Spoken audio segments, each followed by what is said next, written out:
specializes in deaf education and inclusive education.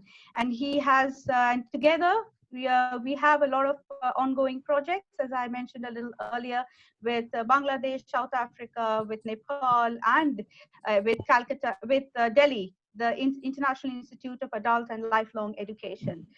Yes, so yeah, we are happy to be here, and now I leave the floor or the net or the seminar or the web and the webinar to Dr. Jari Linikko.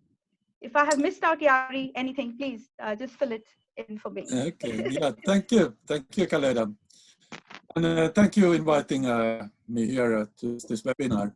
And I was very interested, and it was wonderful to see how good work you do now with COVID-19 at your university. But I try to tell about a little bit inclusive education from Swedish perspectives. And a little bit about myself. So I was a teacher for the deaf as a young before my dissertation. So I have worked with deaf children and children with intellectual disabilities. So my examples are very often from that area. But I will share first my PowerPoint with you.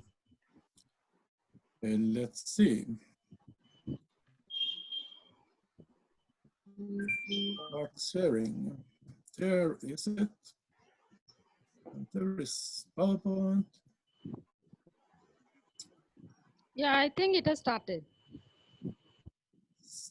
So you can see this now. Hmm? Yes. At the first, I would like to say, as in UNESCO they have written, that this is a process. Inclusive is never-ending story, because it always depends so very much about the context, who are working, who are children, pupils. So it have to, all the times, you have to work with it. You have to analyze, how good are we doing now? What could we do better? So that's the important point. And sometimes, perhaps inclusive education, I mean in that way that in a mainstream class, perhaps it's not the right, because they don't have, the school don't have ability to make it inclusive. You have to accept that sometimes you have to have segregated profile, but not as a compulsory, not anything that will stay. You have to all the times try again. Could it work now? So that's the start point for inclusive education. A little brief history. This shows how we have thought about especially ADHD and autism spectrum children with those impairments. So we had a such called moral discourse when church here in Sweden was more active. So your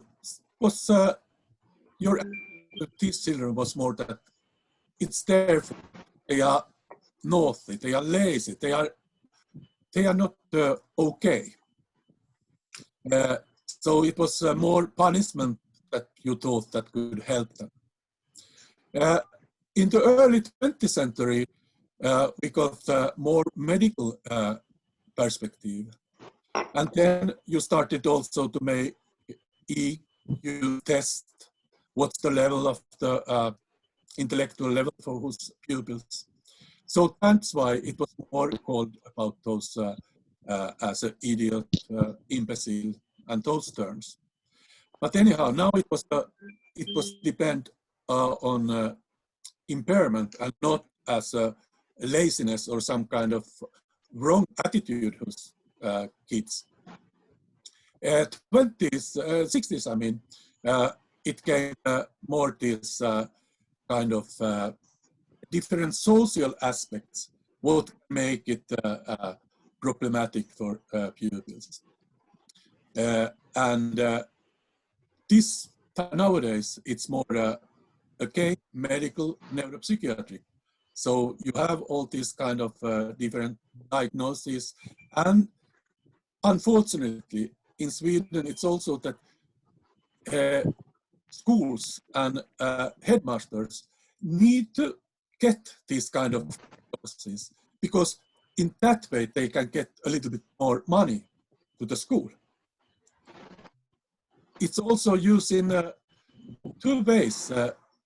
Sometimes it's good for children to hear, okay, I have difficulties in reading and writing because I have dyslexia, and it can make a investment. But also at the same time, headmasters have to write it. Oh, they have such many problems. So we can't manage the education. We have to get more money for that. So it's very difficult to have a good self-statement and self-respect when you, on the other side, all the time will read papers that you are so poor, you need so many help. So that's the one problem in Swedish perspective nowadays. Fast about how school education has developed in Sweden. So we got a compulsory school for all children 1842, but it was only 6 years education in that time, and now it's 10 years. And it was big classes, large classes. It was more to memorize everything. It wasn't about that you should reflect, you should think, how can this be possible? You have to only memorize, so is it. And if you didn't was good enough to memorize, you went retake a class. And that's, for example, isn't used so very much in Swedish context, that you retake a class. And as it is medical area, when you started to test children in many ways, so there became very many support classes. They were placed in different kind of classes to get support. For children with intellectual disabilities, there was first 1968 school for all these children. So if you had a severe intellectual disability, so you didn't get school 1968. So that's a group that was the last one that wasn't included in schools. And nowadays, intellectual disability, children with intellectual disabilities, you can say very many are in mainstream schools, but perhaps in a small classes together with other children with intellectual disabilities. So Sweden isn't a totally inclusive education country. We have still this kind of separate education system for children with intellectual disability. But they can also be inclusive in a mainstream classes as the only one with intellectual disability. So it's all, this is the parents' choice. It's parents who make a choice how they want to have their children's education. One important thing also is to have a realize that nowadays Swedish school system is a goal-based system. So there are goals that children should get, and if they don't manage, they get support, and you make different kind of systems. I suppose, I don't know if there was some question, but perhaps I stop here and you can make some questions now and then we continue if there is something that you didn't catch. Yeah, my colleagues and students, Jari always believes in the question answer method, as we are doing you in simulation also. So if you can ask him any questions so that he can proceed further.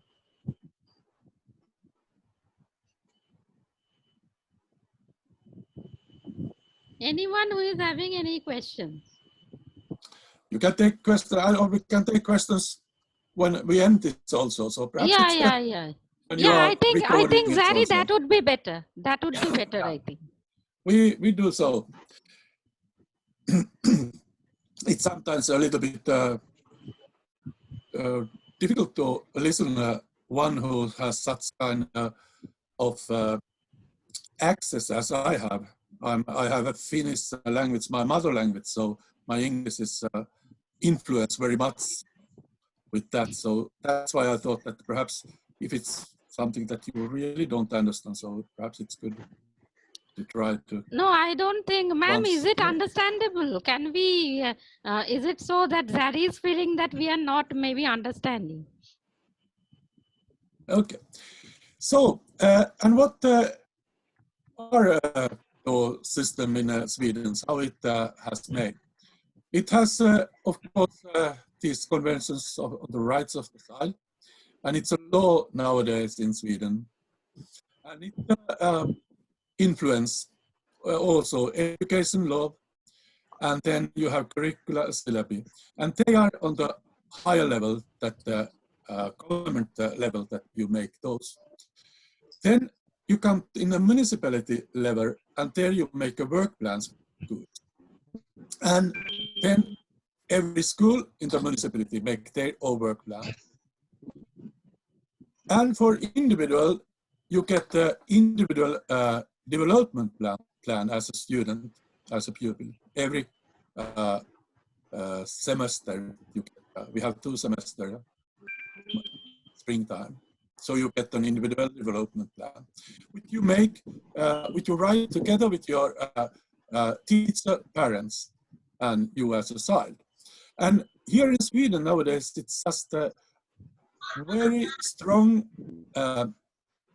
influence and will to listen to children. So always please sure that children's voice are here, and that they can make difference. You make decisive out of what the children are thinking about. But it also depends what part of age and intellectual level for children. But anyhow, it's as a start point. If children have difficulties, so at first, as a teacher, you make additional adjustments in classroom. You perhaps use more pictures, you give material in different ways. You'll see that the children are getting more time and so on. But if that's something that you can, as a teacher, make by yourself, isn't enough, then you have to make an actions program. And actions program is the responsibility for the headmaster that they are done. And there is a question about money also, because it can happen that you need one more who are following the child all the time and helping.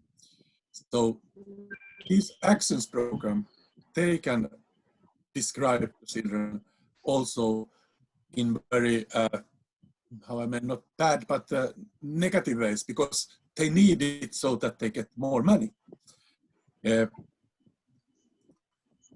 this actions program should evaluate often, but unfortunately it also happens that you make an actions program and you have it the whole semester, and then you look after, you look on for what has happened, and first that time you make evaluate that. So national Swedish national what that's agency say that you should make it every 8 weeks. So that's the goal, but it doesn't happen always. Ministry of Education and Research is that's the one that make all these syllabi and curricula. Then there are some guardians, you can say, in between here before the schools. And the National Agency for Education is then writing about more exact what you can do. They give also more advice how you should interpret the text in the law text and so on. To make sure that schools are doing right, there are Swedish Schools Inspectorate who are evaluating schools about every 30 years. And if parents aren't satisfied, they can complain to the Swedish Schools Inspectorate. We will see a little bit later how much it has increased these complainants. And then the third one is the National Agency for Special Needs Education and Schools. And it's more a service agency. It has very many people employment. There are 700 people. And if you think that in Sweden we have only 10 million people, so it's very many people all over in Sweden who are giving this supervising and supporting schools to make it possible to make it more inclusive. And later on I will show one of the models that they are using for this. And then the municipality level, so schools, both public schools and independent schools. So schools are free of charge, and you have possibilities to start own school, your own school. It's called independent schools, and you get money for children in that way from the government to keep it ongoing. And these independent schools can be more about religion profile or some other, also as a impairment perspective. So there are schools that have specialized in, for example, children with deafness and intellectual disabilities. So it's a little school, I know, here in Stockholm for that, and it's independent school. So that's, we have two possibilities, and problem with independent schools are that they have also increased a little bit more segregation from social background.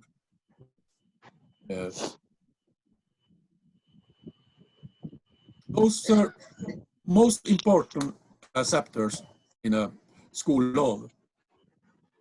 It is that you have to have the children's you have to have a children's interest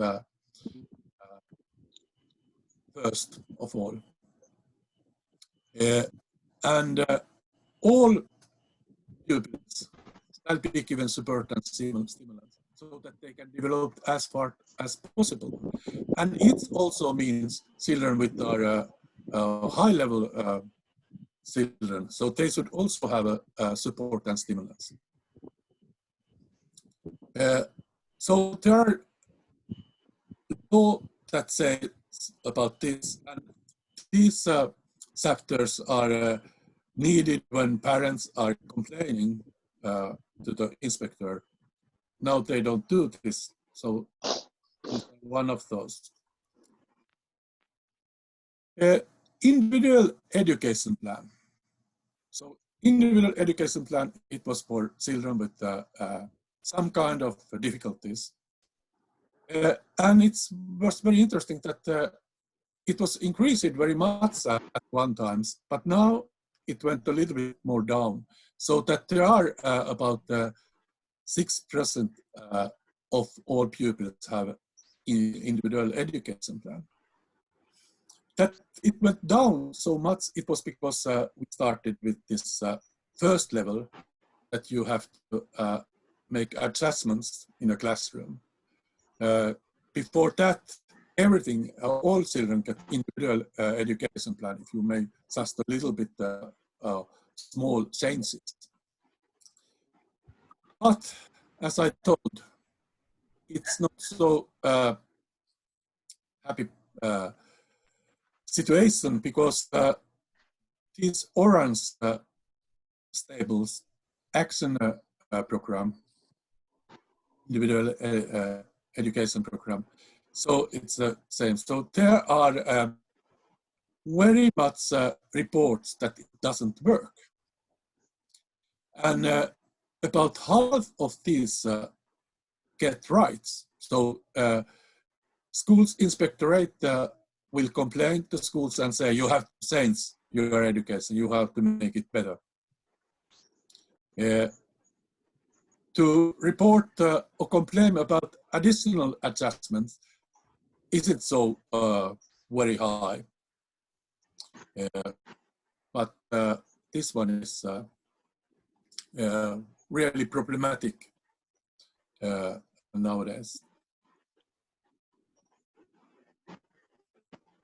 But okay, I mean, take a little bit more about how we in Sweden see inclusion, inclusive education, and what are the aspects that influence in that. And as UNESCO's project Teachers Education for Inclusion say that about 3 elements that always are involved. It's attitudes.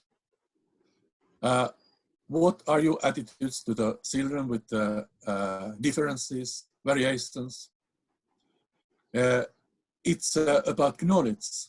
What do you know about those impairment? How do they affect learning? And the last one, it's about the skills. What kind of skills do you have that make education so much variated so that it works for so many children, so many pupils as possible? And it's very interesting about attitudes. So, for example, in my study, when I was studying how School for the Deaf managed to make education inclusive for deaf children with intellectual disabilities, it was all the same. These attitudes was more important than what kind of resources you have. I mean, in the deaf school, classes are very tiny. There are perhaps 6 up to 10 students in every class. Anyhow, teachers felt that they don't manage to have children with intellectual disabilities in the classroom. But it shows also in these interviews that when they have done it once, they noticed, oh, it wasn't so difficult. So these attitudes aren't possible to change so very much with information. It also needs your own experiences. And knowledge, of course, knowledge about what you should think about if you have a deaf child or if you have a children with blindness is very important, so that you can adjust, make changes in materials, in way of instructions. There are 4 core values that UNESCO also take up. And it was, as in these attitudes, is very much valuing learner diversity. So teachers' view of learners' diversity, and what are the conception of inclusive education? How is the school's attitude? What are expected that you should do? Supporting all learners that they get in not only academic, also practical, social, and emotional learning. So, for example, for a child who are using sign language, it's in social and emotionally not so very good if they are only one in a classroom, because all these social connections aren't possible So that's why in Sweden we have special schools for the children with sign language users, because we think that it's very important that children who use sign language come together so that they can get appropriate sign language. I have met children with intellectual disabilities, deaf children, in classes with teachers who don't know any sign language. They only perhaps know some signs, support signs, and it's not enough to develop the language. So that's why it's one aspect in Sweden that we have children have this possibility to, and parents, to choose schools. Sign language is the language that is used. And then, of course, one of the most important values that before here in Sweden was very often forgotten was it is working with families and parents. Because you have to get this information that parents have about the children. How the children are working and doing in other environment than in school. I was evaluating when I was on the field and working with parents and families. So it was very often with children with intellectual disabilities that you could hear, oh, at home, he or he can do that one, but not at school or otherwise. And for example, one parent, because also parents very easily take very caring attitude to these children. And it was a boy, 10 years old, who didn't could walk and very difficulties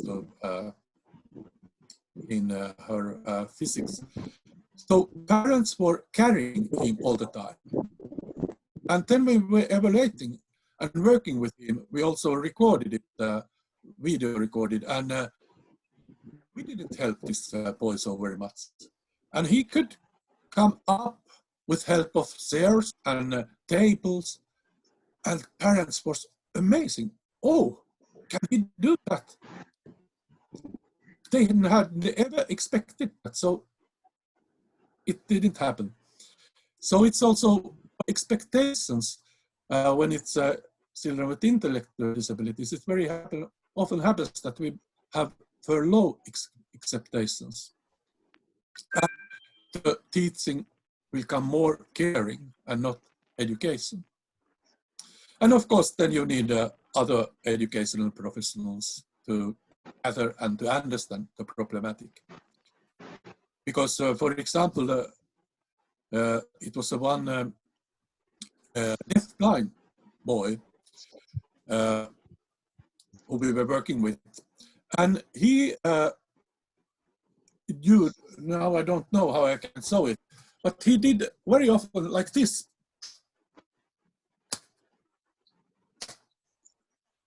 You see, took his arm. And teachers and parents didn't know what that stands for. And that's the one of also very important point. Ask what that stands for. What does it mean? It also, sometimes I have heard answers, oh, he just do that all the time. No, we need to communicate with each other, others, also these children. So that's why what that stands for is an important question. And we was discussing, what could it be? I don't ask you now what you think, but I give some seconds to think. What do you think that it can be? What did he want? And the answer is, this was the mindset you use when you take blood pressure. He had been at the hospital in an operation for his eyes. And this operation was very difficult, and So he has very much thoughts about it. And it was about that he wanted to speak about. So when they catch, oh, is it that one? Then it makes very important sense.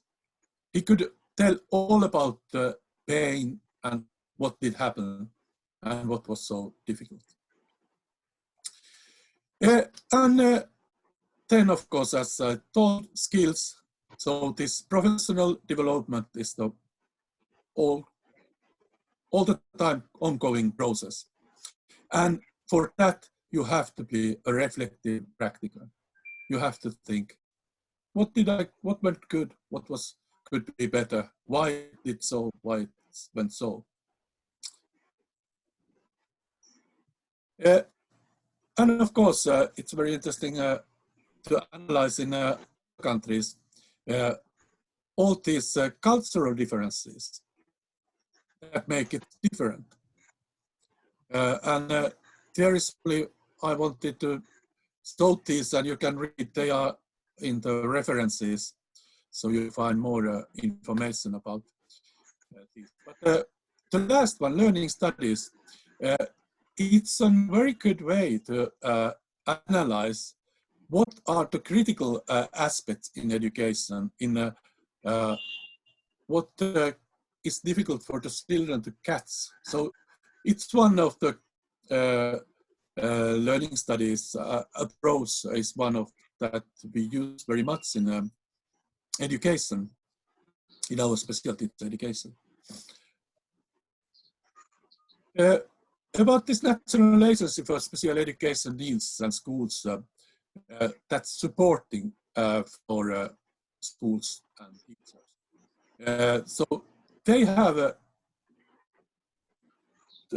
analyzed about what is important to inclusive education. What are those capability factors that they call it? Capability at the school's capability to make participation possible, at that it's equivalence, accessibility, and partnerships. I don't stand there so much because I want to show another instrument that they use, and it's about the process again, reflection. Where are we is the start point, of course, and where are we going? How are we getting there? And what was the result? So that's the this ongoing process. And yeah, I come back to that one because it was this one was more important about their model of accessible education. So those supervisors from this national agency, they help teachers and schools to analyze from three different aspects, and the fourth one is in the middle. What is working and why is it working? I have also written here down about food and ISCO's index for inclusion. And it's a very interesting manual also, but it's very, very big and very many questions. But it can be also help to take some part of and analyze how are we doing at the school with this. But this model of accessible education. So as you see, there was a physical environment on the left side down there, and there is pedagogical environment and high up social environment and learning in the middle. So we go in every part. What are you specially thinking when you think physical environment?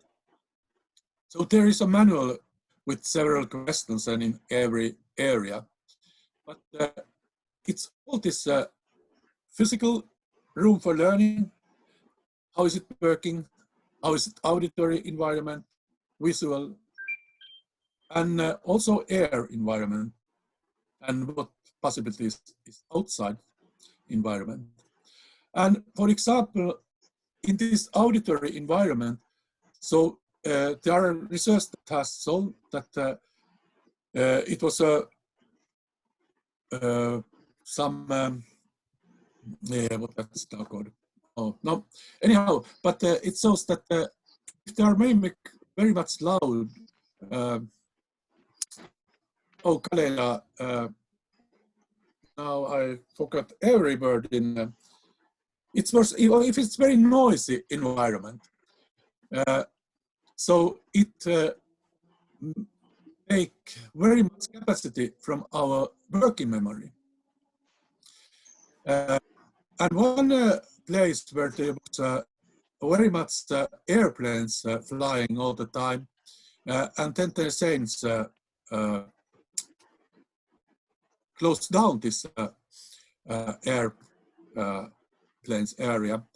So it shows in the school, this was in Great Britain, it's became at the school so that all children get a little bit grades. And nobody had noticed that this ongoing noisiness was disturbing so much. All these aspects, of course, in physical environment are important. Social environment take up this about the community that children are in.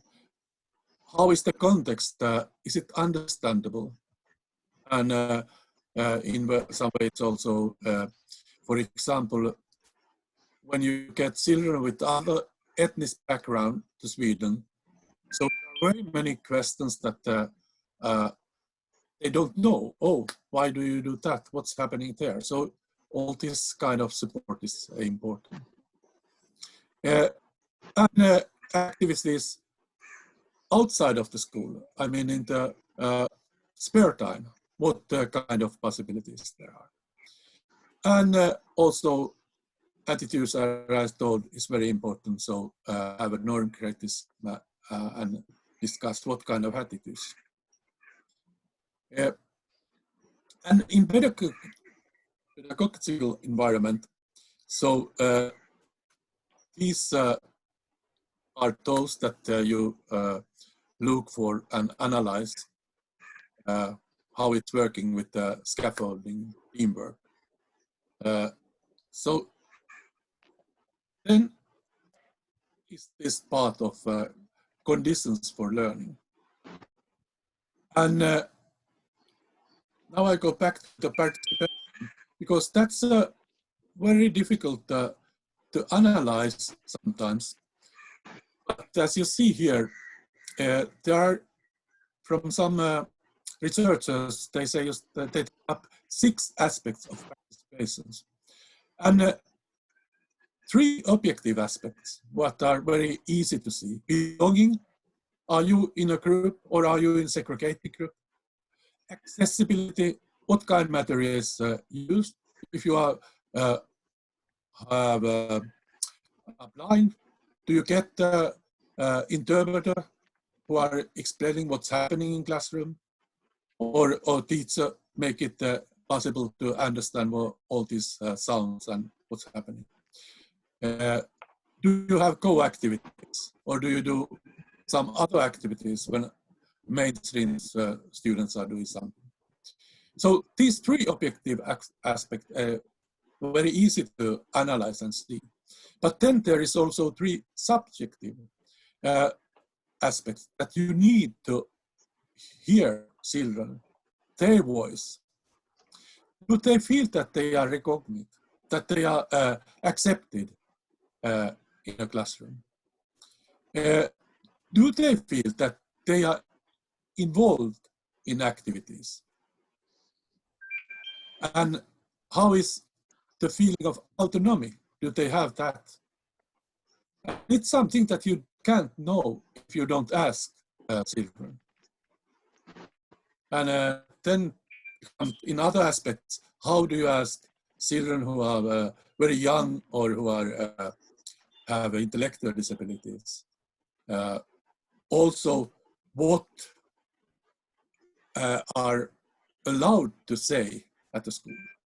What connection do you have as a teacher to the pupil, so that he dare to say what he thinks.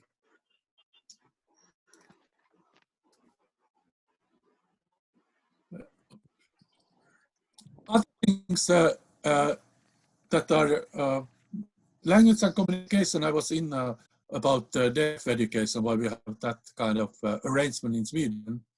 But then meaning and motivation. Are the learning meaning, have a meaning for pupil? And it depends very often also what level it is for the children.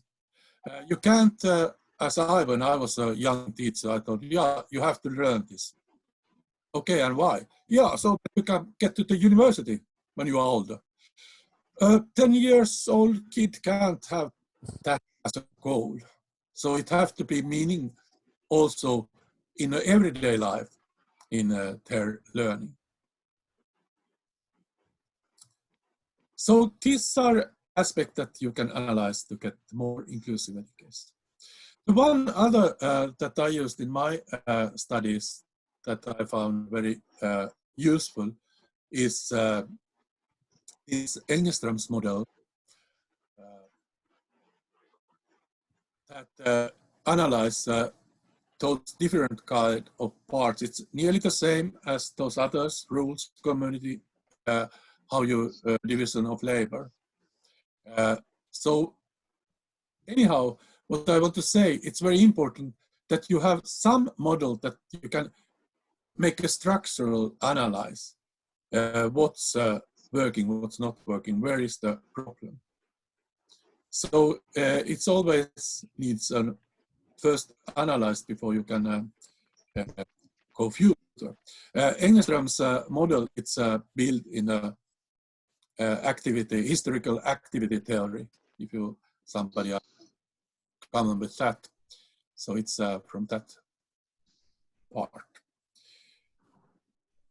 Okay, it has been a long time to listen. So I hope if you have some questions. And then I give I sent this Pratibha, so there are also references that you can use. Ma'am, I have one question. Yes. Yes, please. Yeah, you can speak. Okay, thank you, ma'am. First of all, very good afternoon to our respected guest of speaker today.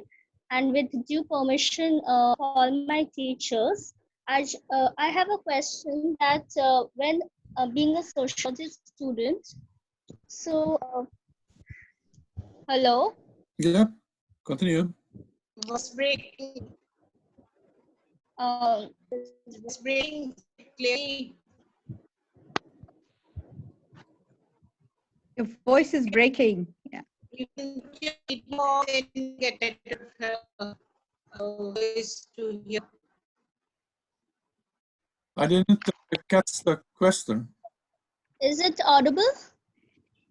Yes, it's better now. Yep. Now it's better, yeah. Please, could you make a question once more?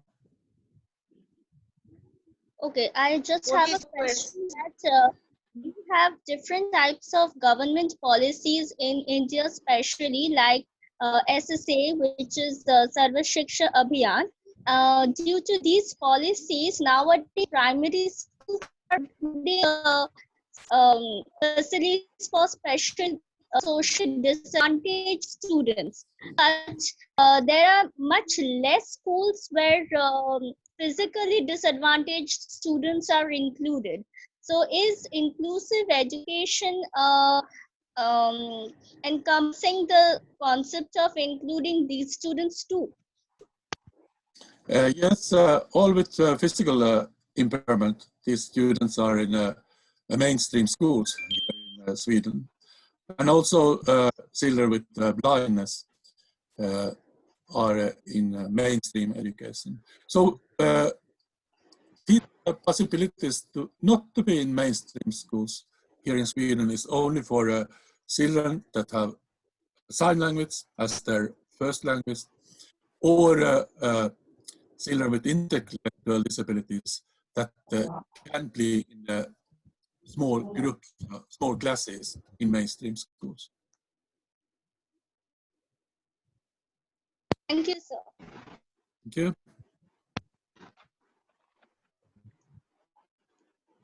Ma'am, I have a question. Yes, please. Can I ask? Yes, please. Good afternoon, Jari sir. Myself, Banerjee from B.Ed. 4th semester student. My question is, Sweden joined the European Agency for Special Needs in 1996, and the IEP, that is the Individualized Educational Program, started, that is being made compulsory by the Swedish government in 2006. What are the main challenges that the Swedish government faced during these 10 years? And if you can elaborate the long-term targets of these implications. Thank you, sir.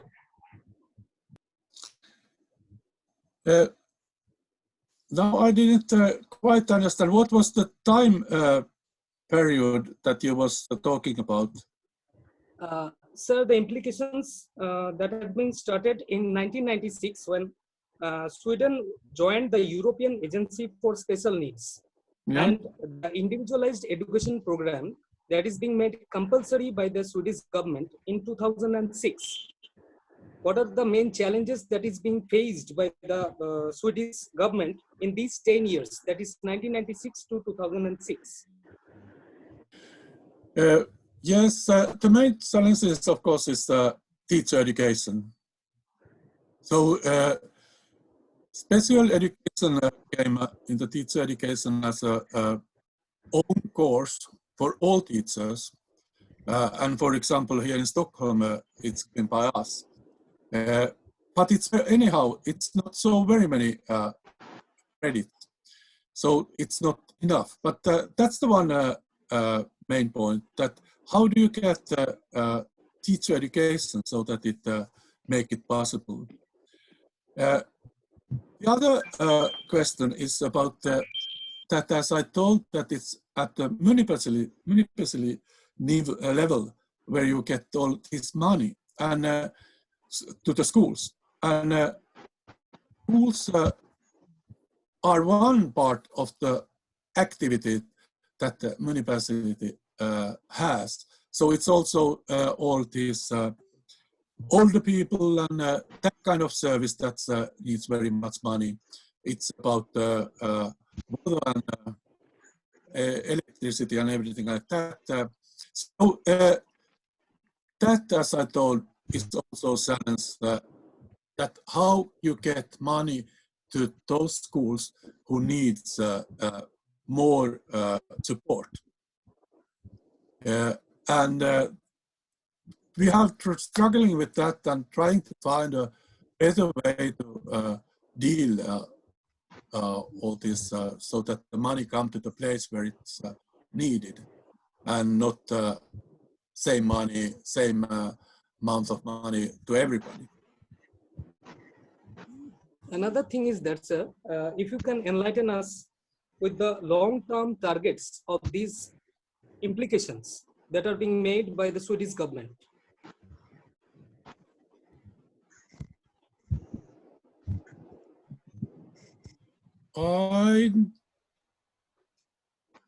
I don't think that I can answer in that questions. What are those long target? I mean, you have, for example, now it's about now. Before it was a government level that you get all money and so on, and now it in a municipality. That's why we have all these inspectors.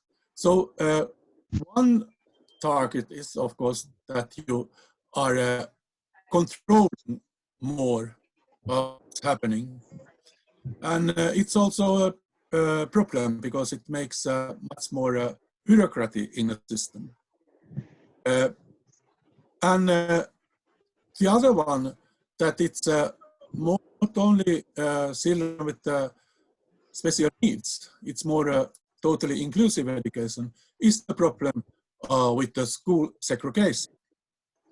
So we are trying to find ways how can you get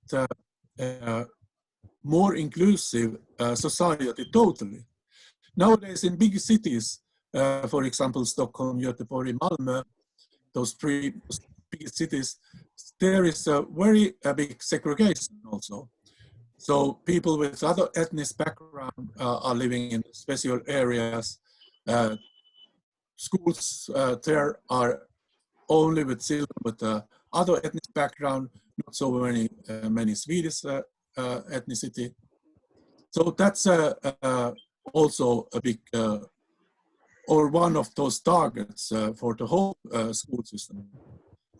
Education is also for this national agency, so they have giving many short courses, online courses for teachers, so that the headmaster can tell, okay, you, this group of teachers, you may read this one and make those courses under national agencies ruled.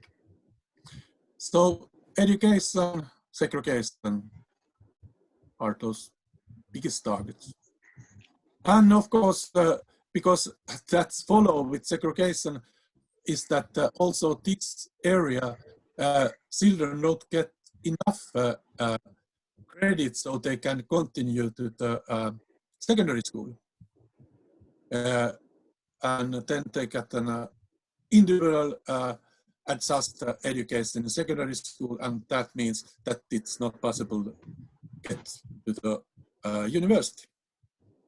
So, and reasons for that they don't get these credits, we think that is because we don't have enough, teachers don't have those skills that's need to, for example, to teach children with other ethnic background. Thank you, sir. Thank you. Any other Hello. one? Yes, Chandrima? Hello, sir. Yeah, hello. Sir, you just mentioned about model of accessible education. So my question to you is, what, according to you, should be the role of a teacher in providing a proper social environment? An environment which is where the children, where these type of special children are treated exactly equally with the mainstream. For this appropriate area, social inclusive education, it's very important, and there I could go back to the Booth and Eidescope's inclusion index for inclusion, because they take there in such a such elementary level and very many tiny aspects that together make a difference. And it's, for example, how do you make so that the children or pupil can feel welcome to the class? What are done in that way? And you go through very many that kind of small things. And also interaction is of course very important in the classrooms. And for example, hard of hearing children who are going in mainstream, they are hearing technology, but unfortunately, it doesn't work all the time very well. So there are 50, it was a study in Stockholm, 50% of this hearing technology didn't work appropriately. And for example, one very important thing is that classes, there were classes that didn't have any peer microphones. The microphones was only teacher who had. So everything what peers, classmate was telling, this children with hearing impairment didn't hear that. So all these very many things that you have to analyze and see how is it working for to make it social. Thank you, sir. Thank you. Hello, sir. I have one more question. Yeah, and that's unfortunately that have to be my last because then I have to join another meeting. Yes, please.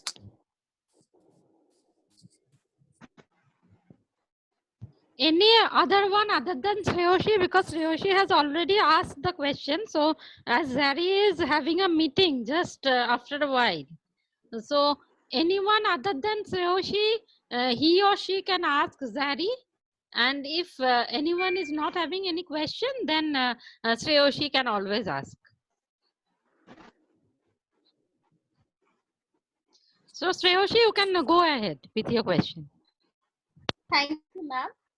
So my question is that how is the concept intercultural classroom or state-wise cultural classroom related to the concept inclusion of education?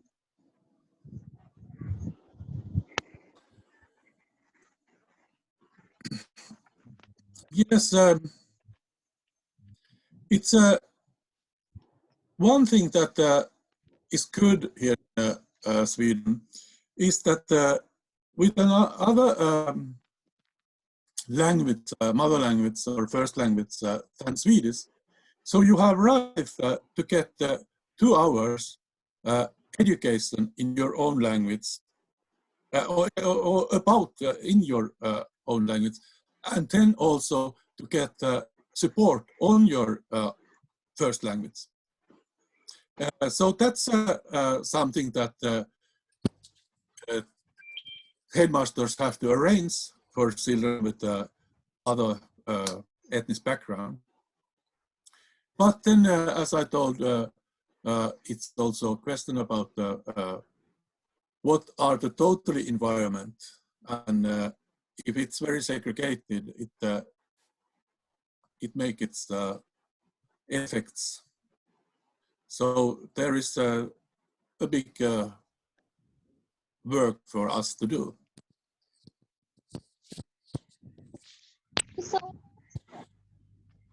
Thank you. And then, Khaleda, you continuing with you. So if there are any other questions about the Swedish system, so perhaps we can make answers. Thank you so much, Jari. Thank you so much. Yeah, and Khaleda, can I conclude since Jari will not be online? Yes. So I just quickly need to say 2 names. One is Mr.Pranay Pandey, my colleague and assistant professor of School of Education.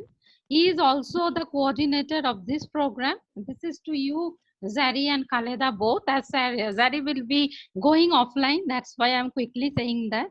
He has helped me a lot in the preparation of the webinar along with our respected Dean ma'am. That I must say, Jari, to you also, because I have spoken to Khaleda and Khaleda knows that. And another thing, I would definitely like to take the name of our B.Ed. second semester student, Jari. His name is Aritra Paul. Regarding the webinar and all the preparations, there are some preparations, right? Whether it may be a webinar, but we do have some preparation. So regarding the background, the certificates and everything, he has helped us a lot, and we are very much thankful to him. And ma'am, you can say if anything concluding remarks to Jari, as he will be going offline. Okay, it was very nice to be with you, and I sent this PowerPoint to you so you can deliver it. Sure. Dean ma'am, if you can say a concluding line, because as Jari is going offline. Yeah, okay, and I will perhaps this one, those who are online and are looking this record or perhaps don't get this PowerPoint, so we can have this in some seconds. Okay, sure, sure. Okay, so Thank now, you so much, Yari. Thank you so much, Yari, for being here, for sharing. Bye-bye. Take care. Thank you so much. Thank you. Thank you, sir. Thank you, Yari. See you soon. Bye. Hej då. Hej då is bye-bye in Swedish, so that's you. Understand what I'm saying? Yeah. Okay. Prarthita, would you like me to start right now, right away? Ma'am, would you like to say something? Hello? Hello? Yes, ma'am. Shall Khaleda continue? And she is asking whether we will have a break in between. No, no break. We can continue. Okay, so then I can continue with my presentation. Okay.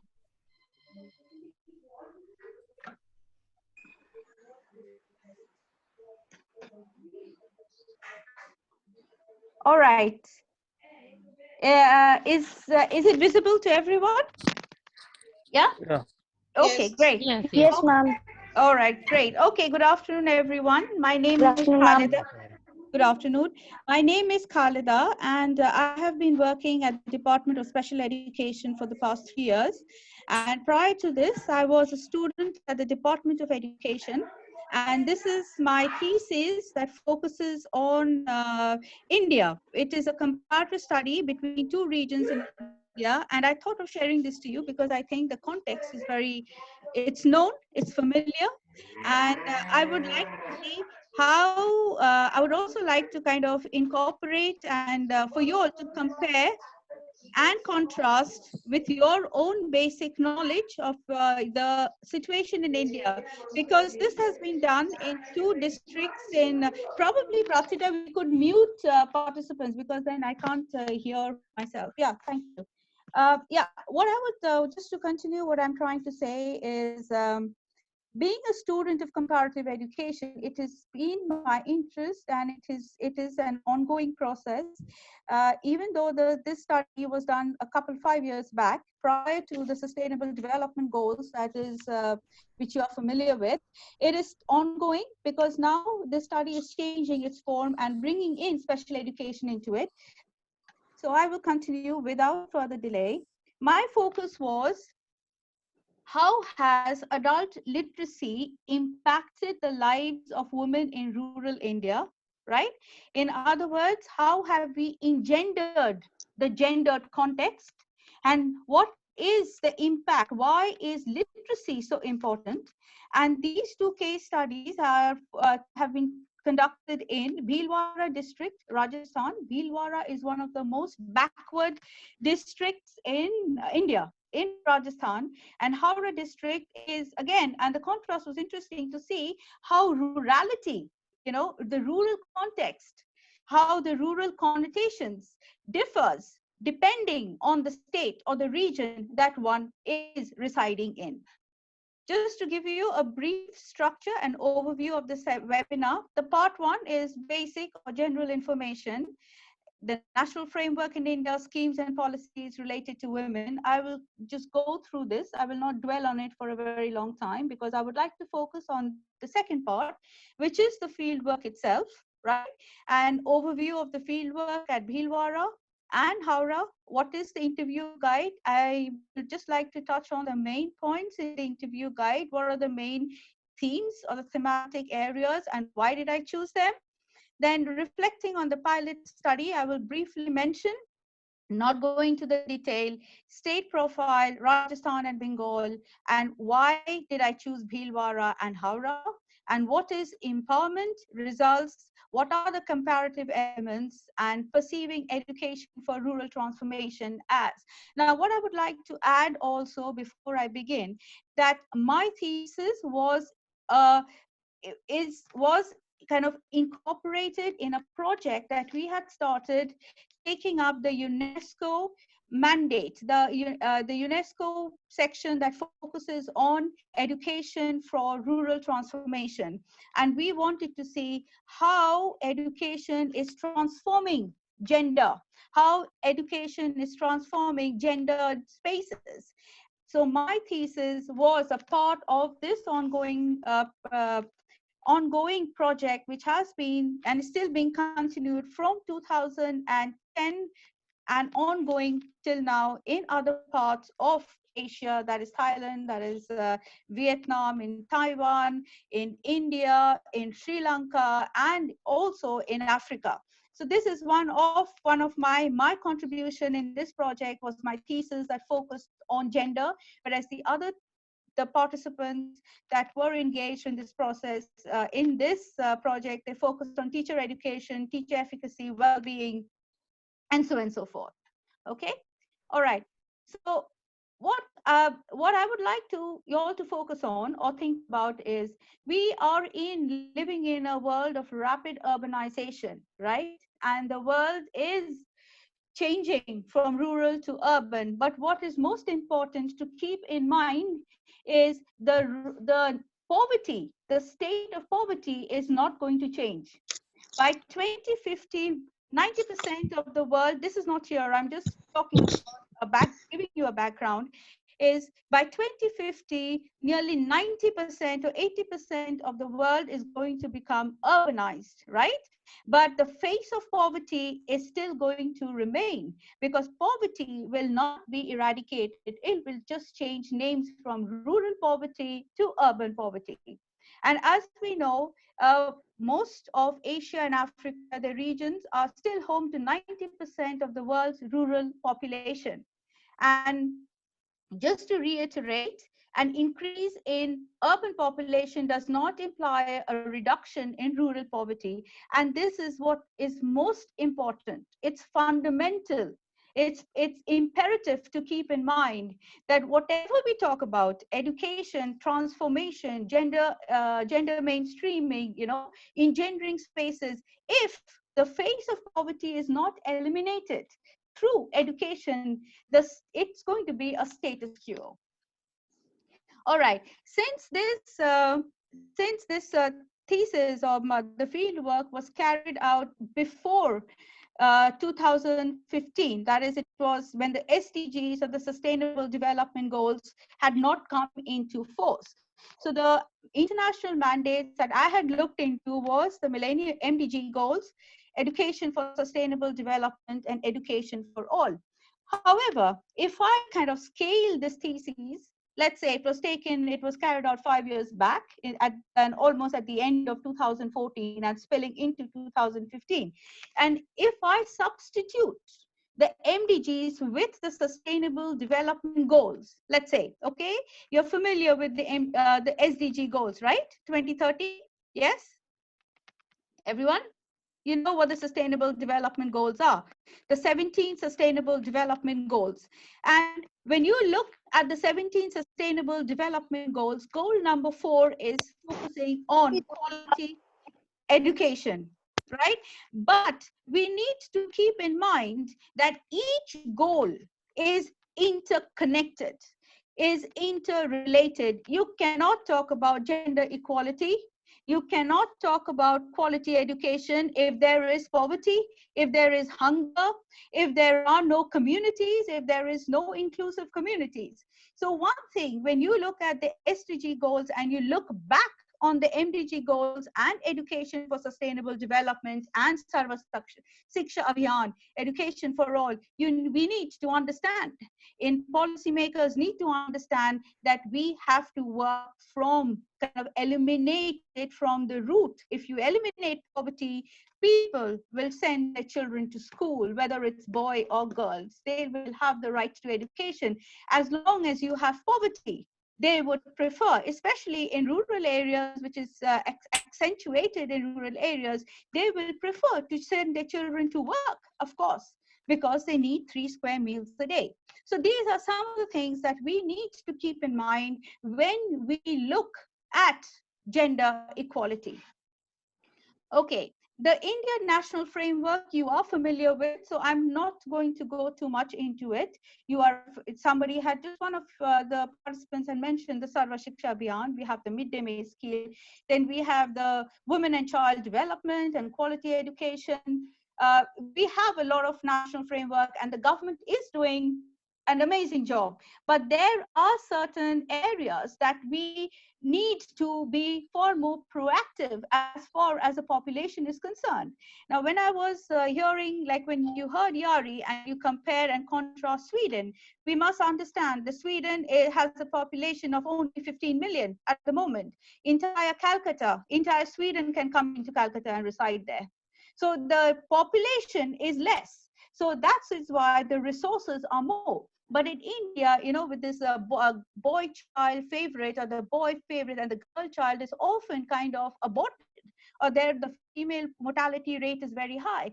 These are some of the issues that make gender equality a kind of, I wouldn't say a dream, to make it into a reality, we have a pretty long way to go. And this is a snapshot of India taken from the census 2011. The recent census.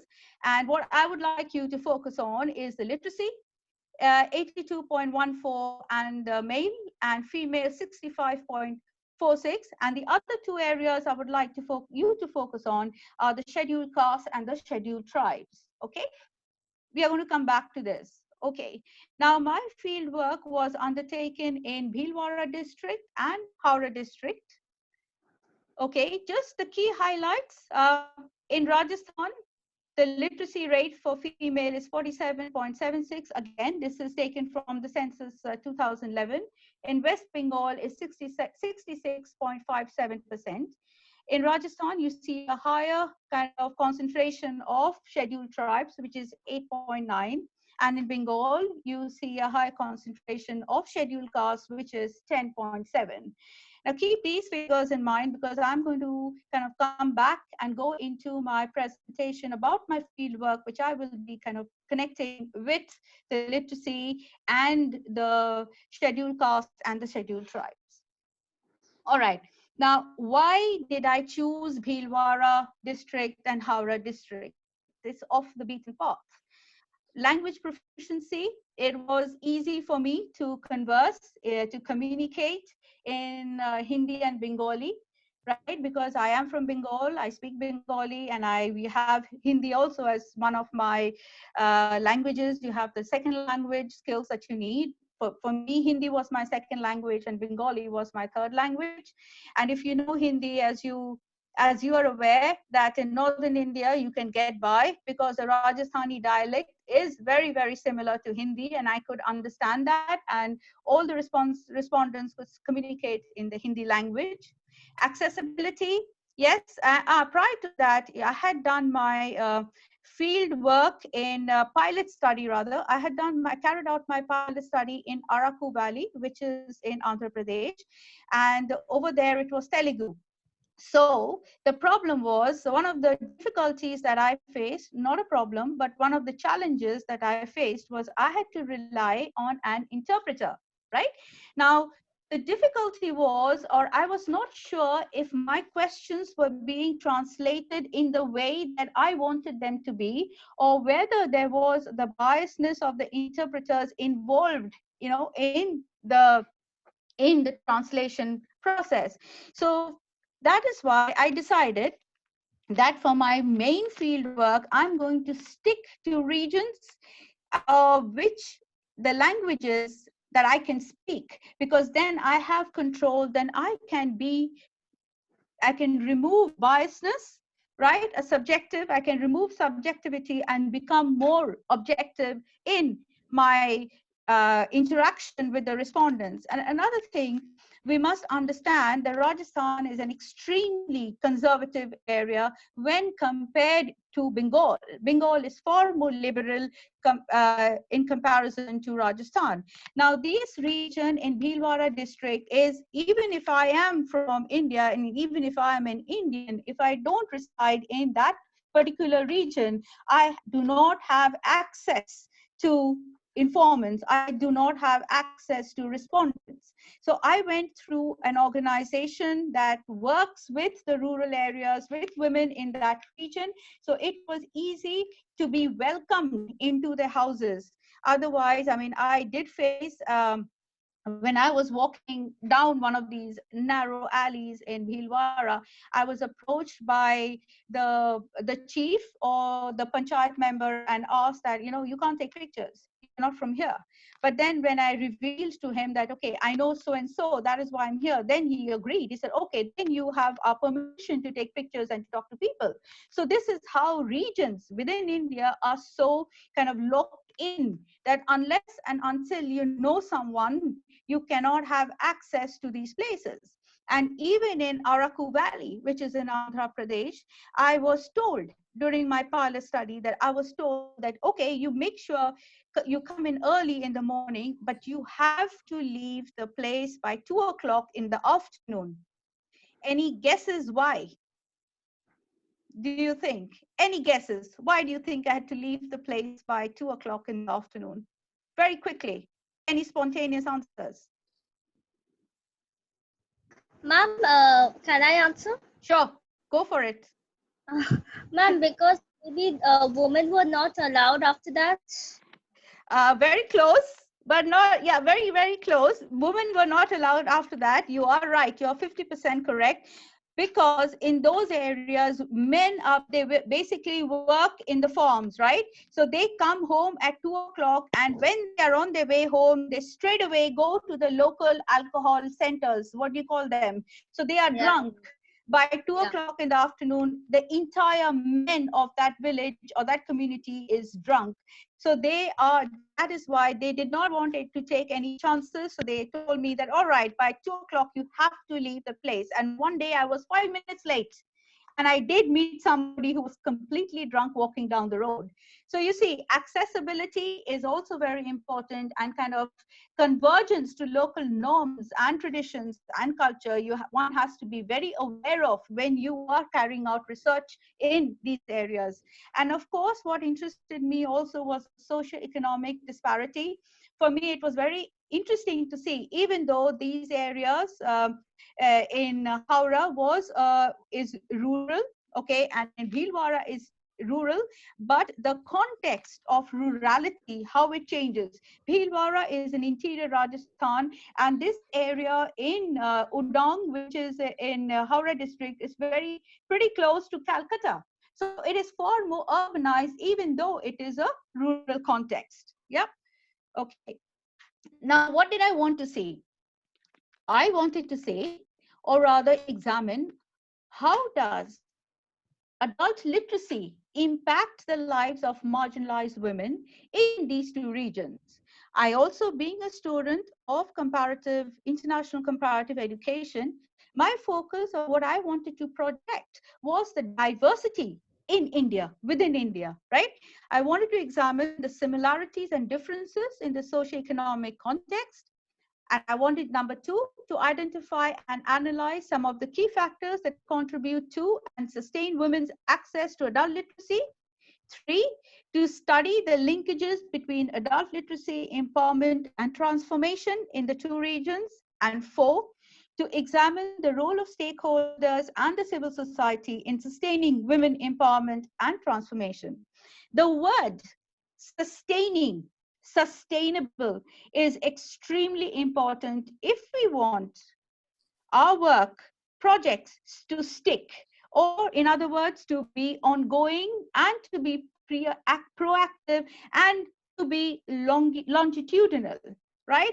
Because if it is not sustained or if it is not sustainable, then immediately everything collapses the minute you want it to work in isolation.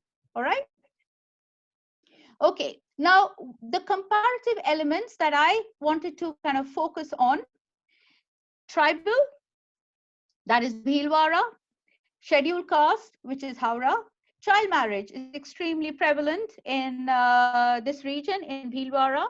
So because when I went to a school, which I'll come back to later, most of the children were 5 years old, and they were married off. right? But they resided with their parents, and they would only join their in-laws or go to their in-laws when they turned adults, right? Or they reached puberty. Then in Bengal, I saw early marriage, but never, not a child marriage in the field work, in the people that or the respondents or the informants that were interviewed by me. In again, and we had outreach of government programs such as DOCRA, MNREGA, and self-help groups. This is very negligible. And in Howrah district, you had more predominance of the self-help groups in the district along with microcredit. Dowry, the bride is the recipient, but there was a very interesting factor is that in Rajasthan, usually we say that the bride is the over here the bride is the recipient. Now what do I mean by that? It means instead of in this tribal area, instead of the bride giving kind of dowry to the groom, it was the other way around, right? The groom had to give dowry to the bride's parents. Now why do you think this was the case? Any kind of quick Ma'am, can I? Sure, just go ahead. You don't have to say ma'am, just chip in. Yeah, please. Ma'am, maybe it was a matriarchal type of society. That's very good. That's yeah. Maybe anyone else? Anyone else? Is there someone else yes, who would like to jump in? Yeah, please go ahead. And because the number of marriageable women there were less. Excellent. Excellent. The number of marriageable women were less.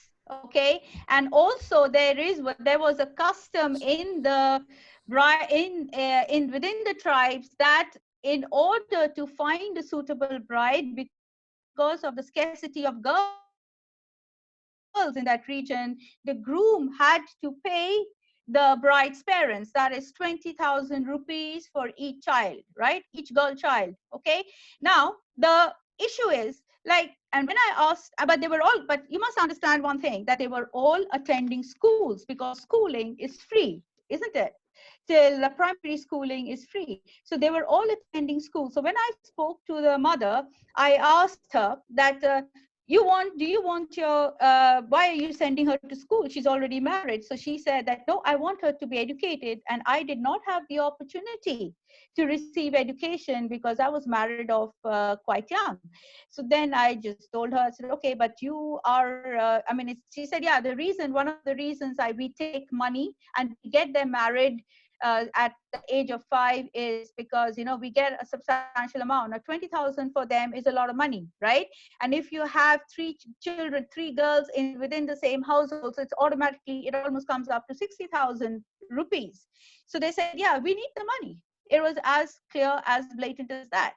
And so one very important factor that you need to keep in mind, that we all need to keep in mind, is when we think about the first thing we kind of condemn, okay, why is she selling the child? Or this is like for me, I was taken aback because I had not seen this role reversal. But then you need to understand poverty. If parents had the means, okay, this would not be the case. So if we want to tackle or eliminate the problem, we have to go to the roots of the problem. We cannot talk, it's just a tip of an iceberg. You have to see, why is it happening? What are the reasons? How can we eliminate? Education, yes. But ma'am, I have a question. Yeah, sure. Go for it.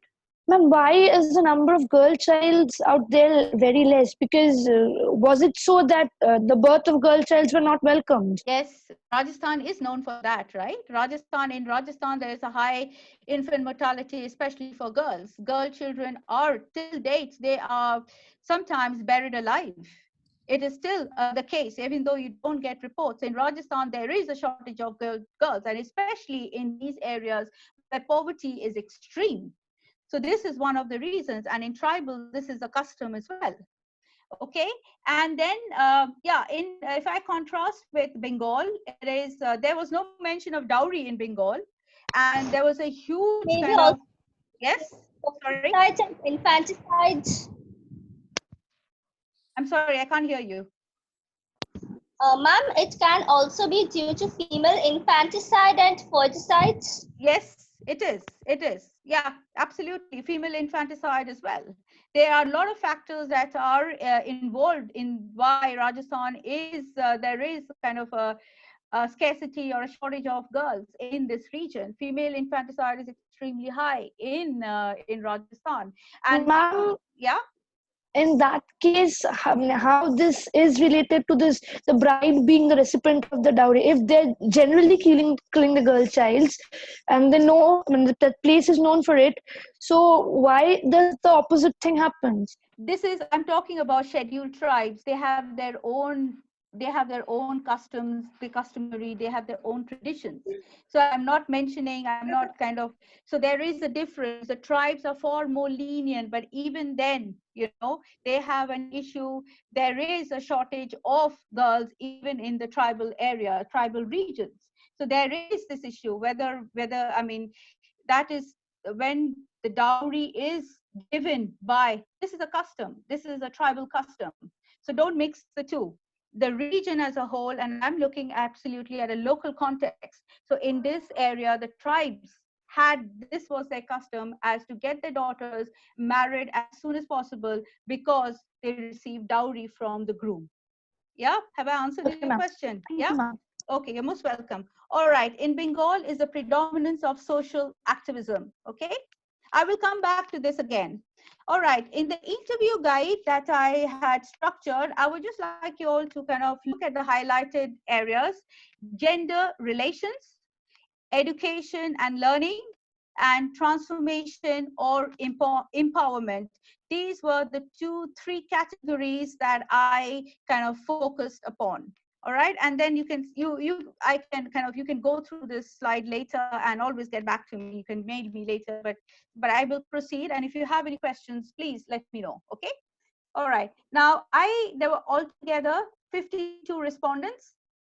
Okay, in Bhilwara, there were 27 women, married 21, single 1, widow 5, religion Hindu and Muslim, scheduled caste 5, and scheduled tribe 20, other backward tribes 2. And then you can see the contrast: 22 married, 1 single, 2 widows.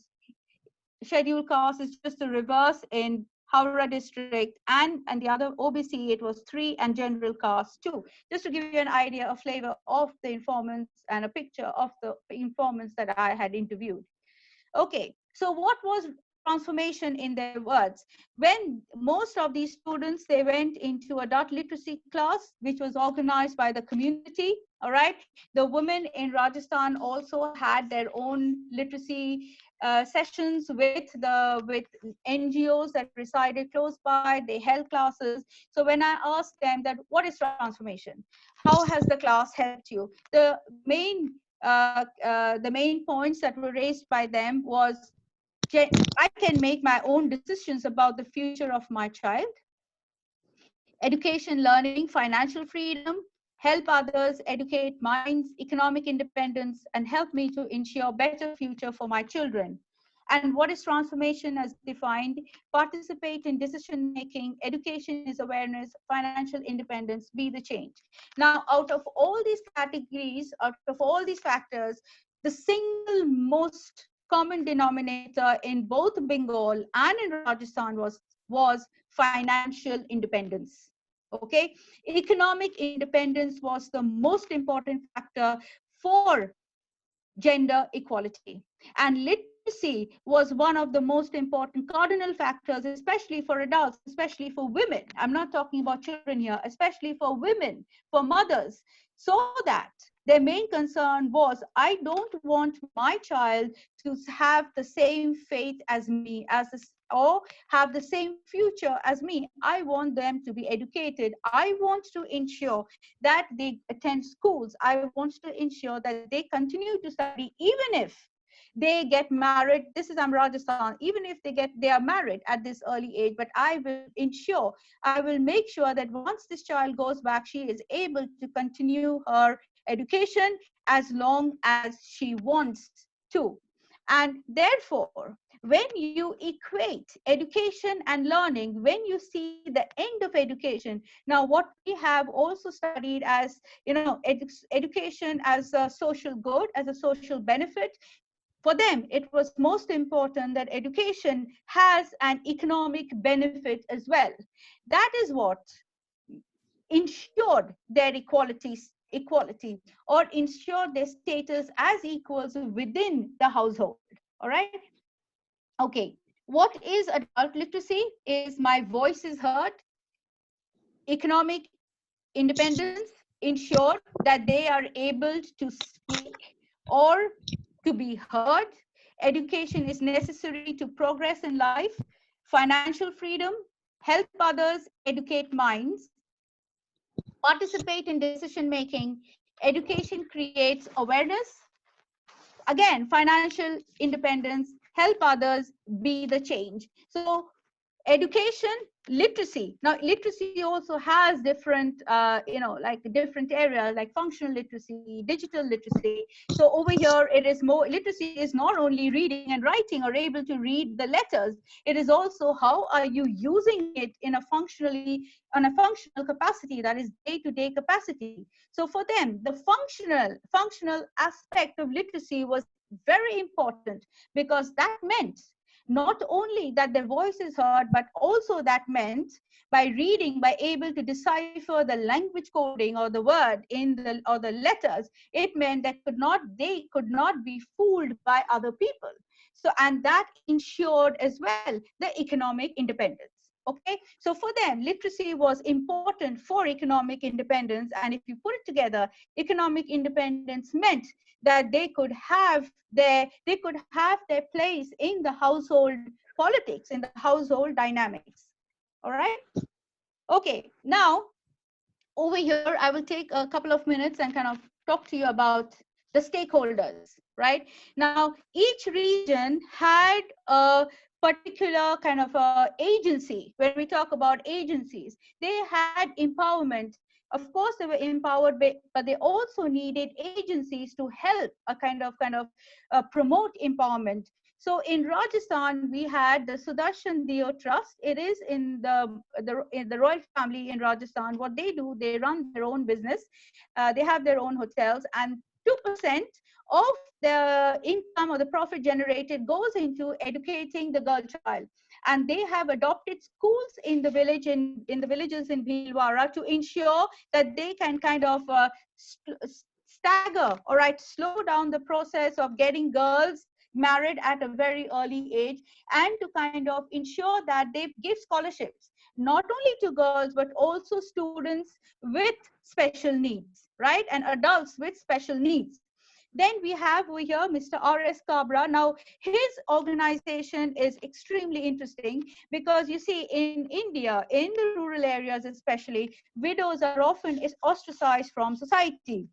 If you're aware of the things, I think everybody knows these kind of conditions, that situations that kind of happen, it's more kind of localized in rural areas. So what he does, his organization gives shelter to widows, young widows, and who want to work, who want to study, but they don't have a place to stay. So he gives scholarships and provides accommodation at a very, very nominal cost, and sometimes he waives the fees, so that girls can come and stay there and they can continue their education. And I did meet a young lady who entered this organization when she was 17, and she had been married off when she was 13. She became a widow at the age of 16 or roughly 17, and she was thrown out of home. She had nowhere to go, but she wanted to pursue her education. So she came. She had heard about this organization. She came here. He gave her the scholarship, and now she is working as a school teacher in the same area that she had been ostracized or thrown out of. And she was very strongly advocated and said that I go back into this region, into this conservative area, and kind of motivate, inspire girls, talk to parents that this children, girls, irrespective whether it's a boy or a girl, they should not be married at such a young age, because education, it's more important for them to be educated, because education is a way out of poverty. Education is a way that you can get rid of this vicious circle. Now in Bengal, I met Mrs. Madhuri Ghosh. This is in Bagnan district, and she is a phenomenal person. Like, her rise and her creating this microcredit society is from very, very humble beginning, right? Now, when I met her, she had 22,000 women, and you see this green sari. This green sari is the color code in this area because it represents equality. It represents power, right? And it represents justice for women. Now, these, what they do is, this is a microcredit bank, and it is only run by women, no men. There are just two men, her husband and her son, who helps in the organization bit. Otherwise, they have their own income generating sources, income generation schemes. They kind of sell goods, and they have their chain, the self-help groups. They're able to generate, they sell, they make dresses, and they do arts and they have handicrafts. And this organization has grown. It has grown tremendously over the past 20 years. And she says that it is very important that women become literate. And I'm not only talking about getting a degree or a diploma, but I'm also talking about to become, how can literacy help them to become independent, financially independent. And I met informants, but I interviewed women in her organization that were, again, they were widows, they were thrown out of their homes, they came to this organization, they learned some vocational, and now they have their own houses, one roomed house, one pakka house, which they could not even dream of, right? And then we have over here Professor Marmar Mukhopadhyay, and he also has he has his own school in Udang, which is very close to Mrs. Ghosh's microcredit organization. And in fact, I knew Professor Mukhopadhyay, and that's how I kind of got accessibility to the microcredit society. And he has a model school, and also they have a scheme called Educating the Third Child. What do you mean by the third child? The child that nobody wants, right? And that can be a girl, that can also be a boy, that they don't have means to educate them. So they give scholarships to these children who do not receive benefits from anyone else. And one thing is very interesting in in his school is that children are not allowed to take books home. Whatever homework, whatever remedial classes they do, they finish it in school. So once they go home or they are back home, after school hours is solely dedicated to their own extracurricular activities. And this was a very novel idea which nobody had heard of in this region, because even in certain schools, we always take homework back. But his school was completely forbidden. Initially, there was a lot of hesitance from parents, but now his school, from a kindergarten school, is going up all the way to a secondary school. Okay, now it's very important to engage not only the government, but the community and the local stakeholders, because any project that you want to make it sustainable has to have participation from each and every corner of society. If you are, when we talk about global issues, we also have to connect, or need to connect the local with the global. Now, if I use this term, when I use this term global, any idea what it means? GLOCAL, local. Any thoughts? Any thoughts? It's combining global and local. Very good. It's just the other way around. It's combining the local with the global. Local and global. Yes, when in global you connect the global to the local, right? In local you connect the local to the global. So this is one of the areas that we do. Okay, so Yes, and okay, so to continue. The key success factors were relating literacy programs to income generation activities, provided women opportunities to ameliorate their lives, increase community participations, encourage women to become agents of change. Literate mothers were able to influence their children's education, participate in decision making at home, and promoted okay, sorry, I have to go back. And literacy increased levels of self-esteem, encouraged positive and active engagement of people, especially women, to advocate the benefits of education and sustainable human involvement. So what is most important is to make human involvement sustainable, so that, and also to bring men into the picture. That is extremely important if you want the dialogue to continue. Okay, and with that, I come to the end of my presentation.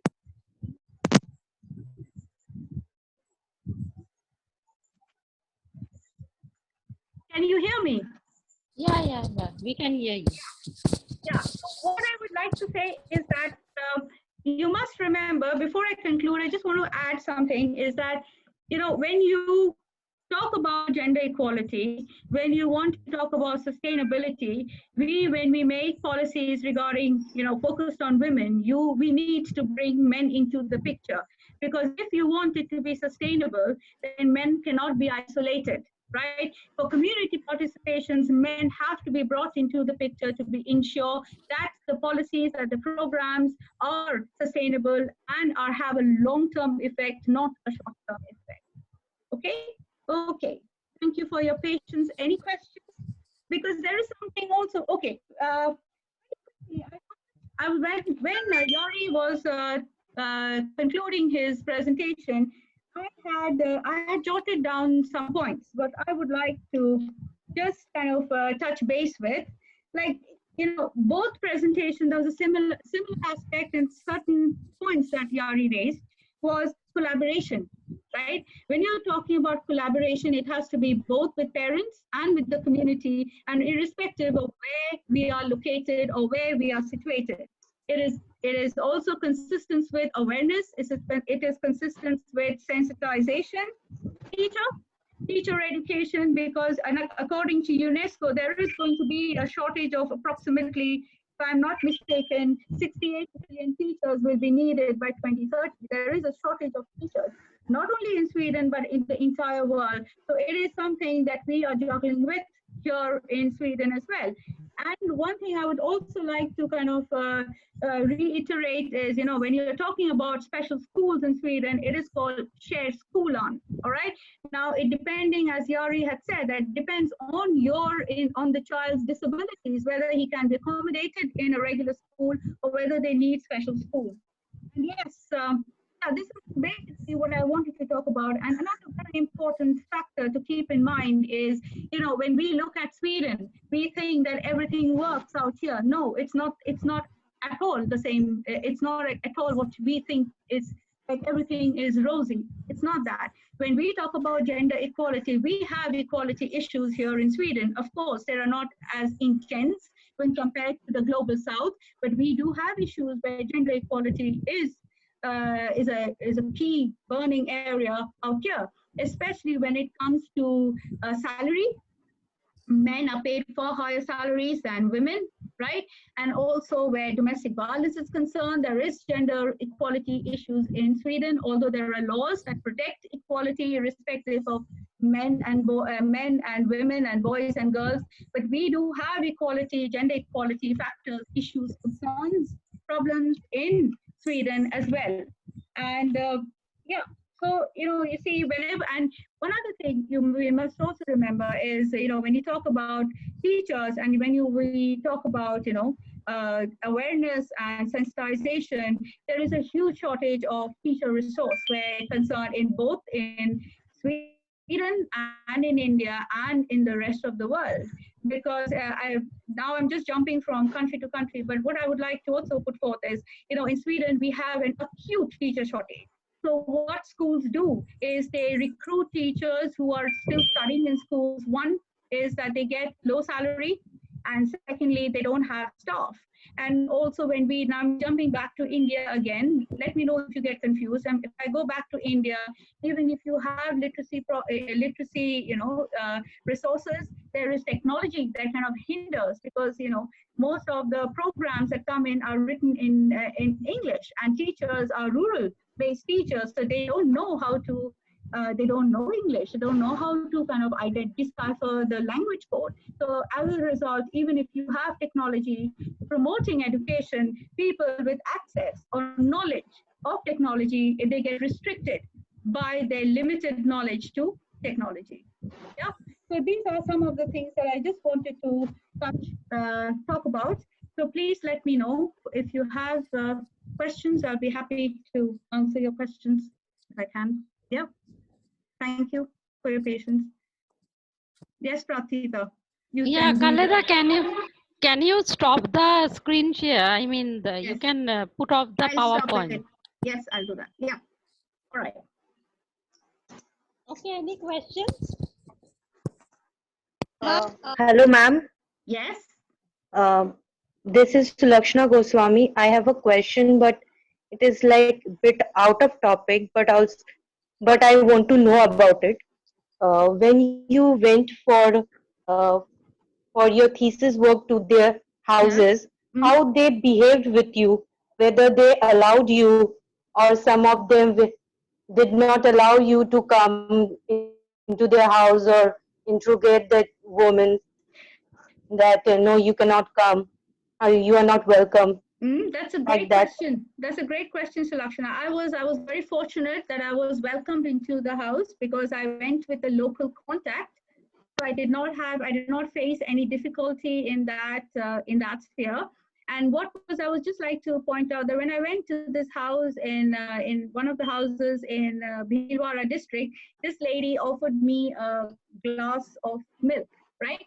And I said, I'm not, thank you, but I'm not thirsty right now. So the local contact who was with me said that, please, you don't say no, because this is one of the most prized, this is very valuable to them. They don't get milk to drink every day, and whatever they have, they are offering it to you. So it just, and I felt I was so humbled by that. So you see, the poor are often the most richest in where their heart is concerned, because they want to share everything. I agree with this behavior that I have seen that poor are more humble, are more grateful, and they behave very well. So I did not have a problem to answer your question, but that's a very good question, because usually, the reason why I did not have a problem is, one, I was also a woman, right? If there was a male in my place, then probably he would not have been allowed to enter the house, because when I was talking to the women, I was in another room, because in Rajasthan, they have the parda system, after a certain area, you cannot, so yes, so that is my answer. Thank you, ma'am. Thank you for your answer. You're welcome, Sulakshana. Yes? Yeah. She, you want to say something? Ma'am, I just wanted to ask you that does feminism have any role in the development or underdevelopment of rural women? I did not, I lost your first, I did not get you in the first part. Please, could you repeat the question? Ma'am, my question is, does feminism have any role in the contribution of underdevelopment or development of rural women? Okay, why feminism? Can you explain what you mean by feminism? What is your interpretation of feminism? My definition of feminism is basically deals with the fighting for women's rights, for women's position in society, for eradicating of violences committed against women. All right. Okay, let me answer your question in another way. I am more on gender. All right. So when I take gender into as a macro picture, feminism becomes a part of it. Okay, where you fight for women's rights, of course, it is very, very important. But when I talk about gender, I neutralize it's a fight for both boys and girls. But in this aspect, in this particular perspective, it is gender equality. And by gender, I meant women. Yeah, feminism is important. but also you have to understand that the rules and regulations and policy framework and laws, they have to have both a gender perspective, right, and a feminist perspective. It has to work in tangent with each other, right? Otherwise, it's not going to stick. So it is there, but the gender overshadows the feminism perspective in these cases, in this particular case, if I can put it that way. Yeah. Have I answered your question? Yeah. All right. I have a question. Please, Sonja, I can see your name, so that's great. I can relate to you as well. I'm not just someone out there. Great. Yes, Sonja, please go ahead. I am assistant professor in School of Education. Actually, My question is quite... just a moment, Sonja, actually Khaleda is related to you. I think you remember that she has been a resource person in Poilan as well during your year. That's why she remembered. Anyway, you can answer. Please. Okay. Yes. I have a different question. At the beginning, in the slide of MDG, you mentioned the sustainable teaching learning methods. So if you focus on sustainable, what are the sustainable teaching learning methods? Because our students are actually trainee teachers or the student teachers. So if you say something on it, so it will be very much helpful for them. Okay, that's a great question. Okay, when I talk about sustainable teaching learning process is, what education has, or the higher, we academicians, let's say, have been kind of have been reprimanded with. It's like we talk more about theory, the theoretical area, but how can you link theory to practice, right? And how can you kind of translate the theory into a practical implementation? So if teacher trainee students can use Bourdieu, can use Piaget in more practical areas, how can you, we as, let's say, experts or teachers, how can we make sure that what I teach as a theory, because whenever you write a paper, you need theory, otherwise you are kind of failed, isn't it? But how can we understand theory, right, in order to implement in a regular day-to-day practice, so that practice goes back into academics? I think it's not a problem of understanding, but it's also the problem is how we translate it when we go into a regular teaching scenario. I'll just give you very quickly a brief example is, when you go in, as a teacher trainee student myself, we do a lot of charts, isn't it? We do a lot of project work, we do a lot of charts, but do they help you when you walk into a classroom? You don't need it. You don't need that. How much can you do charts? You don't have time. So how can we use time to ensure to kind of, again, put it down into a practical implementation? How can we do that? The transition from theory to practice is most important. And that's when we do that. That is how teachers can become sustainable. Otherwise, it's difficult. I don't know if I've answered your question, Sonjoy, but this is what I felt. And that's the dilemma. It's because we have students asking the same thing. How do we use theory in a classroom scenario? And that is the understanding of how you can implement theory into practice. That's the main thing, I feel. Yeah. Thank you. Any other question from students, faculty? I think everyone is tired after sitting for 2 hours at a stretch and trying to focus. Must be very tired. And network also problems will come up just now. Yes. No, we will not have a network problem, ma'am, because we have licensed Zoom, so it will not be a problem. No, not there, over here. Okay, all right, okay. So anyone from faculty, can you ask anything, or if you can give feedback? Because there are a lot of my faculty friends here, and I am always thankful to them. The total team SOE Khaleda, which we tell, our nickname, Team SOE, that is Team School of Education. Okay, that's so we are always supporting each other. So students has asked a lot of questions, and 2 of them are my students. One being mine and the ma'am's joint student, that is Sonjoy, who has asked you the question. So she has been ma'am's student and mine student as well. And there are a lot of faculties also who are like my friends and ma'am students also.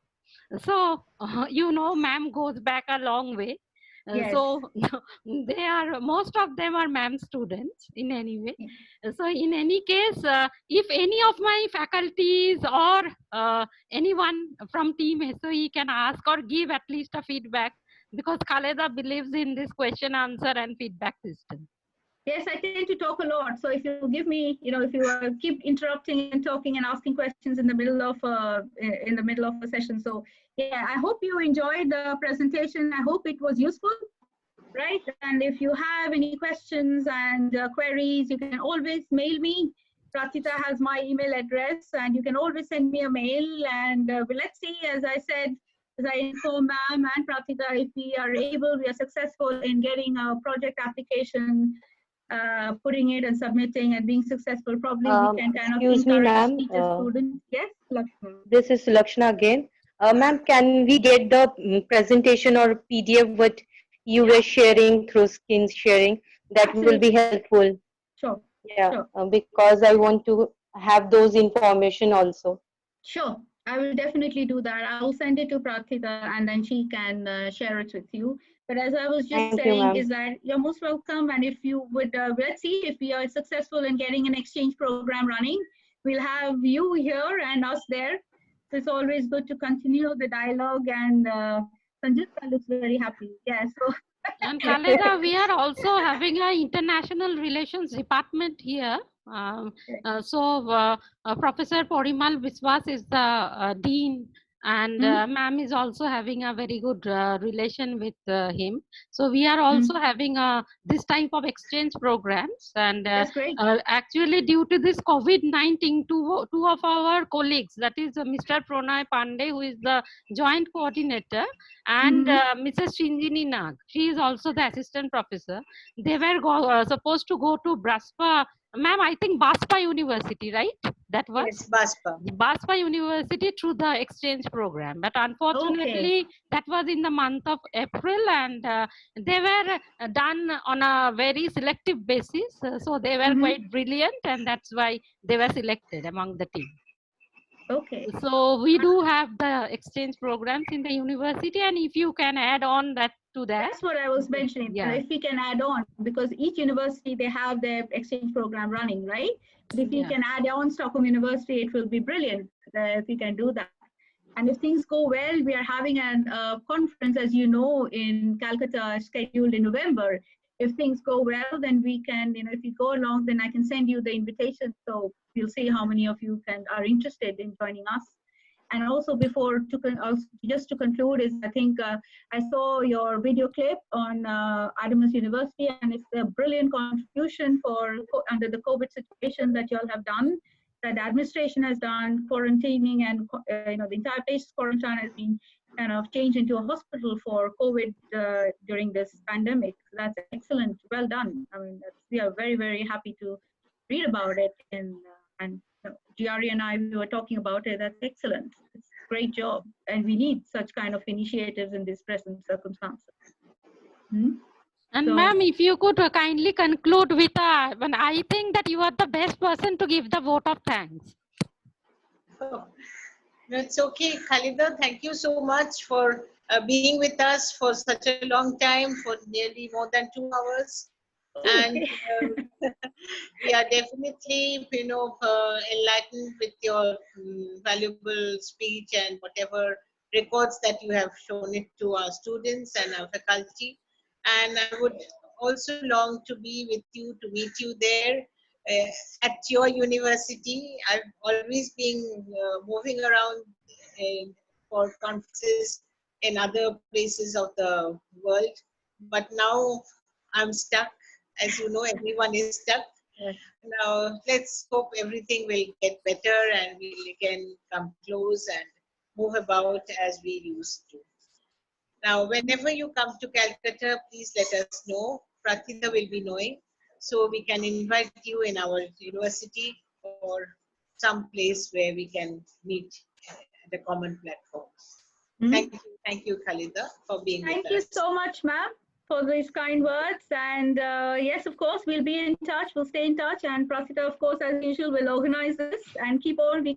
Hopefully, we keep on organizing this webinars as at suitable interjections and intervals, that we continue this dialogue across in the virtual space as well. And thank you for being, sorry. Finally, Yes, I would definitely like to say thanks to the participants, that is to the faculties and to all our students of School of Education for listening to us, and they have listened quite patiently and very attentively as well, because they were asking questions, right, which you and Jari were very much familiar. You wanted to know that whether they will be interested. So I think you have got the feedback that they were quite interested to hear. And the topic is very relevant. The topic of discussion is very relevant for our students as well as for our faculty. We've been dealing with this all through. So it is definitely very much relevant for them. And so they actively participated. No, I think as I also concluded, and as Prarthita mentioned, thank you for your patience, for listening 2 hours at a stretch, and for your engagement. And we hope to see you again very soon in the future. Yes, okay. And take care, stay safe. Thank you. Bye-bye. Same to you. Same to you. Bye-bye. Thank you, ma'am.